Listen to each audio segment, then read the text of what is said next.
La plateforme juridique qui vient de voir le jour devra permettre de rendre accessibles les informations liées à la faune sauvage afin d'améliorer la compréhension des règles régissant leur gestion au Congo. Nous avons donc l'aboutissement du résultat numéro 1, qui est donc le cadre institutionnel et juridique.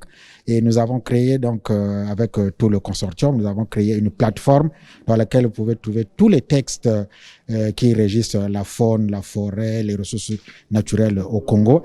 Et donc c'est une plateforme accessible en ligne. Ça consiste d'abord en une bibliothèque de plus de 500 textes juridiques, politiques, de lois, de règlements, sous plusieurs secteurs, qui ont trait bien évidemment au foncier, mais surtout à la chasse, à la pêche, à la gestion forestière, à la santé animale, à la production animale et à la sécurité sanitaire des aliments.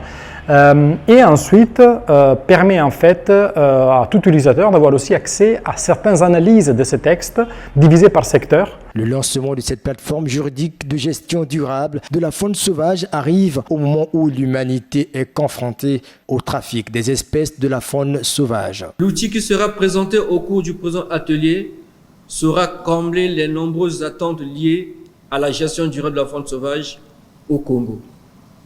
Cela est d'autant plus attendu que de nos jours, plusieurs signaux révélateurs confirment de manière irréfutable que le trafic des espèces de faune sauvage est devenu la 4e menace universelle après le terrorisme, le trafic des stupéfiants et des êtres humains.